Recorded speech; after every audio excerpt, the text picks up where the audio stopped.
Fala galera, hoje nós vamos falar de betalanina e se vale a pena sentir toda aquela pinicação para ter algum ganho de performance no Endurance. Quer entender um pouquinho mais? Fica aqui comigo, eu sou o Vini, aqui no canal Te Ajuda a Treinar com Ciência. Vamos lá, para começar eu escolhi esses suplementos, creatina que eu falei da última vez e a betalanina agora, porque eles fazem parte de um grupo seleto de 5 suplementos que são os que realmente têm evidência que funcionam, tá? Creatina, betalanina, cafeína, nitrato, que é o da beterraba, e bicarbonato de sódio. Esses são os 5 suplementos que têm bastante evidência que tem alguma melhora de performance. Mas falar só isso não significa que você deve usar, porque isso é muito amplo, né? Para quem, em qual tipo de esporte, será que em qual período da fase do treinamento, tem várias coisas que a gente tem que conversar sobre isso. Então o plano aqui do vídeo de hoje é trazer tudo o que a gente sabe para os esportes de endurance sobre a betalanina e aí você ter ferramentas para tomar a melhor decisão, se você vai utilizar ou não, quando você vai utilizar, tudo isso, tá? Exatamente do jeito que eu fiz com a creatina, se vocês não viram, tem um vídeo sobre creatina que o plano era exatamente esse também. Beleza. Falando de betalanina, os trabalhos começaram a surgir por volta dos anos 2000, ali 2002, se não me engano, é o primeiro artigo publicado sobre ela. E qual seria o mecanismo de ação? A gente sabe que quando a gente suplementa a betalanina, lá no nosso músculo ela se liga com a L-histidina, que é o outro aminoácido, e forma a carnosina, tá? A carnosina tem uma capacidade de se ligar a íons H+. Se vocês estão acompanhando o canal aqui, vocês sabem que eu falo que quem causa realmente a fadiga, que vai dar dor muscular, um dos contribuintes, porque fadiga é complexo, é multifatorial, mas uma das coisas que contribui é a acidose, tá? Durante atividades físicas de maior intensidade, a gente tem a produção desses íons H+, eles causam acidose e vão levar a uma fadiga mais precoce. Então, quando a carnosina se liga ao íon H+, ela faz um tamponamento, tá? Atrasando um pouco aí, contribuindo para não ter tanta acidose e a gente consegue sustentar esse estímulo por mais tempo antes de fadigar. Esse seria o mecanismo de ação, tamponamento intracelular, tá? Diferente do bicarbonato, que é um tampão também, mas que ele vai diminuir a acidose extracelular. Inclusive tem alguns trabalhos que falam de usar os dois juntos, tá? Mas isso a gente deixa para outro vídeo. Beleza, então tampão. Será que funciona? A primeira coisa que tinha que ser feito era medir se a suplementação realmente levava a um aumento de carnosina no músculo. Isso foi feito com biópsia muscular e viram que isso realmente acontecia. Quais são as doses?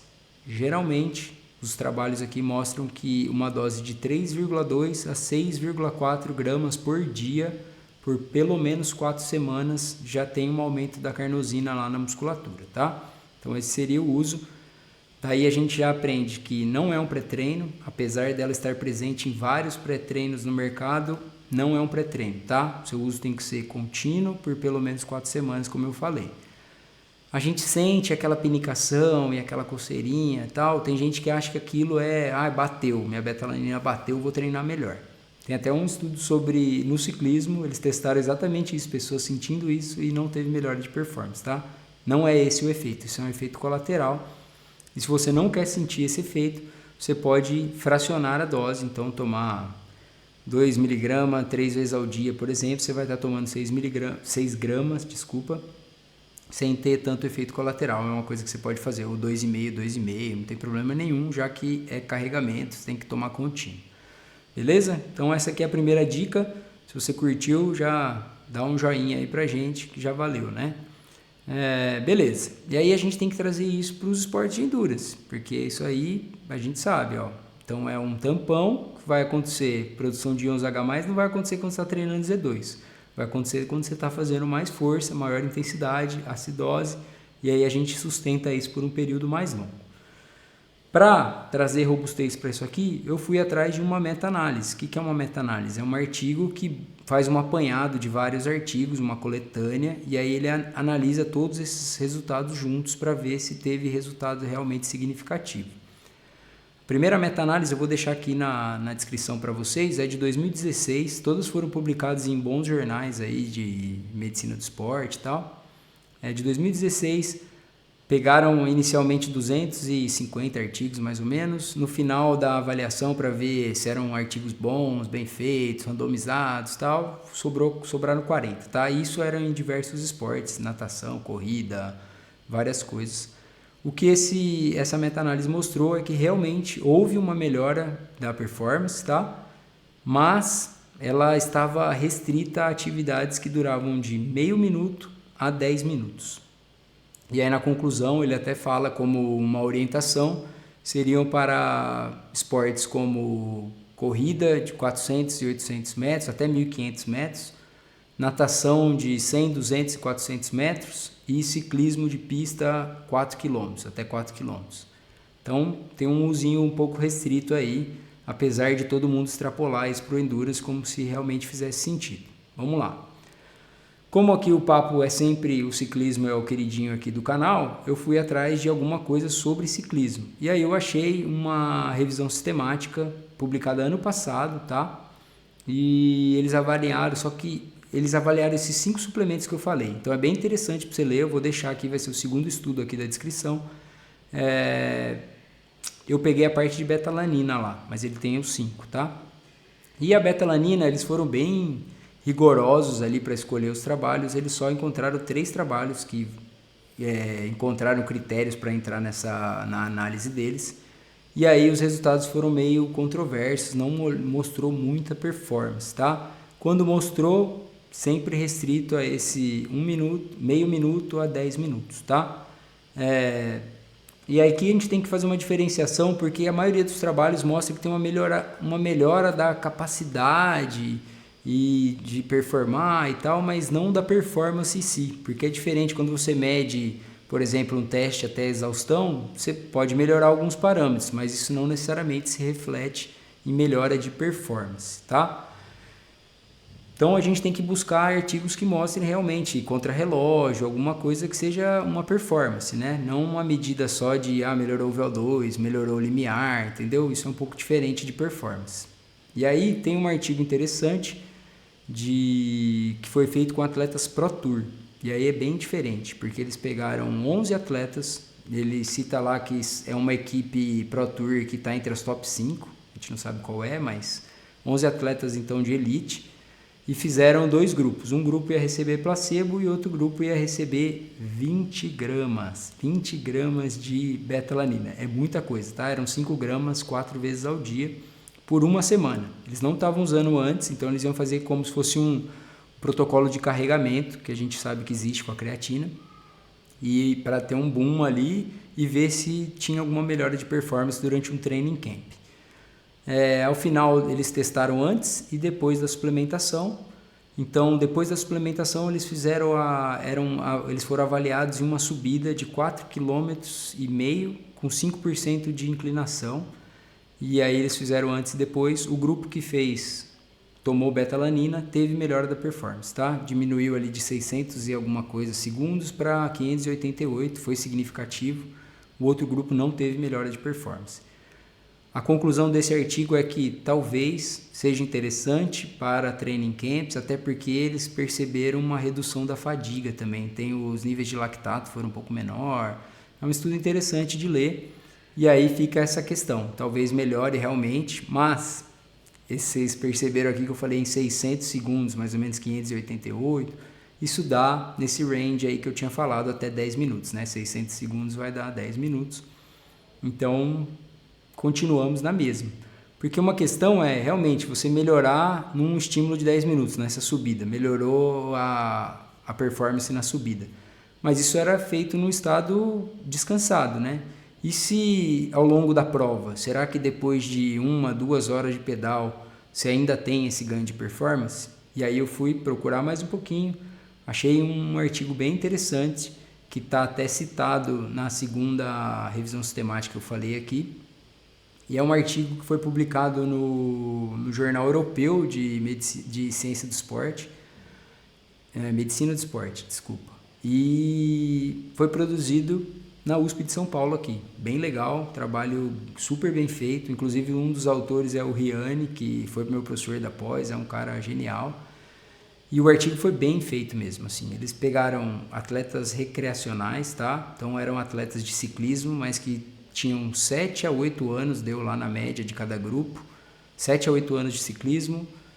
Tinha um VO2 médio de 52, então é uma pessoa que treina legal. Não é bem treinado, porque bem treinado a gente sabe que vai estar lá acima dos 60, pelo menos. Mas são atletas treinados. E dividiram em 2 grupos. Um grupo ia fazer a suplementação de 6,4 gramas por 4 semanas e outro grupo ia tomar placebo. E aí fizeram o teste também antes e depois. O que eles fizeram de diferente aqui?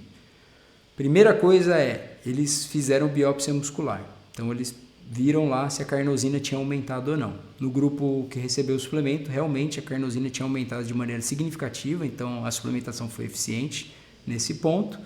E aí eles colocaram os caras para treinar. Antes de fazer a subida, era uma subida de 4 km com 5% de inclinação, mas antes de fazer esse contrarrelógio, eles fizeram uma simulação de prova. Então eles ficaram 120 minutos pedalando a diferentes intensidades, então tinha lá 1 watt por quilo por tantos minutos, 2 watts por quilo, 3 watts por quilo, simulando mesmo aquelas alterações de ritmo de prova. E a cada 20 minutos, mais ou menos, eles tinham que fazer um sprint de 10 segundos. Então eles fizeram 6 sprints de 10 segundos ao longo dessas 2 horas aí. Quando eles terminaram isso aí, subiram na bike lá que estava montadinha, inclinada, e foram fazer o contrarrelógio dessa subida de 4 km. O que eles perceberam ao final? Não teve diferença significativa, tá? Parece que realmente ela só funciona para esses estímulos específicos até 10 minutos, que, como eu falei lá na primeira meta-análise, seriam um ciclismo de 4 km em pista, natação dos 100, 200, 400 metros ou as corridas de pista mais curta, ali até 1.500 metros. Será que a gente não deve usar, então, na nossa vida, na nossa suplementação, já que a gente está fazendo corrida de rua de 20 km, 42, maratona, triatlon de longa duração, ou XCO, XCM? Pois é, fica essa dúvida. A princípio, pelas evidências que a gente tem hoje, não tem muita evidência que a gente deva usar, tá? Não vai fazer muito sentido. Mas queria aqui agora deixar a dica de ouro aqui, que eu acho que pode ser bastante interessante para a gente. Se a gente se aproveitar desse estudo dos atletas Pro Tour, eles fizeram um uso rápido e tiveram melhora. Então, se a gente pensar na época, na periodização correta, e a gente está chegando próximo de um bloco que você vai fazer alta intensidade, por exemplo, um bloco que você vai focar em VO2 máximo, estímulos de VO2 máximo, a gente sabe que estão ali entre 3 minutos e 8 minutos, então seria uma coisa legal. Até se você vai fazer os tabatas lá, que são 30 segundos on-off, 30 segundos teoricamente já teria vantagem. Então pode ser uma estratégia. E aí o que a gente faria? Faria uma dose de 4 semanas ali, de 5 a 6,4 gramas, antes, 4 semanas antes de começar esse período de maior intensidade. Você pode conversar isso com o seu treinador, se você faz seu próprio treino, fazer essa estratégia e ver se faz sentido, porque a gente sabe que treino de VO2 é extremamente difícil de segurar e quanto mais tempo a gente fica lá em alta intensidade, próximo do nosso VO2, maior o resultado, mas isso é bastante difícil. Então essa seria uma estratégia legal, baseada em evidências, para a gente tentar trazer para a prática. Se vai funcionar ou não, não tem nenhum trabalho que mostre, mas a gente pode tentar. Se você tentar e achar que foi legal, comenta aqui, fala se você vai tentar, se você já faz uso, o que você acha desse meu pensamento aqui, tá? Uma coisa importante que eu quero deixar bem claro aqui, não estou falando para ninguém usar 20 gramas por dia, tá? Por quê? Lá no estudo do Pro Tour, eles usaram uma formulação de betalanina que tinha uma liberação retardada, tá? Então eles usavam 5 gramas 4 vezes ao dia, mas eles não tiveram muito evento colateral de coceira e tal. Isso não existe ainda no mercado, pelo menos não aqui no Brasil, nunca vi nenhuma formulação assim. Então não recomendo que você tente fazer 20 gramas por dia. Melhor fazer 6,4, 4 semanas, e aí você vai estar preparado para fazer seus tiros de alta intensidade. Outra coisa interessante é que os trabalhos mostram que o período para diminuir essa carnosina no nosso músculo é demorado. Alguns trabalhos mostraram que até 12 semanas depois as pessoas ainda tinham carnosina aumentada. Então você poderia fazer só a suplementação pré-bloco E depois que você tiver esse ganho, faz ali seu bloco de VO2 de 2 a 3 semanas, sei lá o que seu treinador vai fazer. E depois você não precisa mais usar, já está carregado. Talvez você ainda fique aí com um efeito de carnosina aumentada por umas 10 semanas. E aí dessa forma você pode economizar dinheiro, não fica usando um produto que é um produto, no fim das contas, um produto industrializado que você vai usar por talvez a temporada inteira sem necessidade. Se você curtiu, era isso que eu tinha para falar, dá um joinha aí, se inscreve no canal para ter mais conteúdo, ajude a gente a crescer, me estimular a fazer cada vez mais vídeos assim. E eu agradeço. Valeu!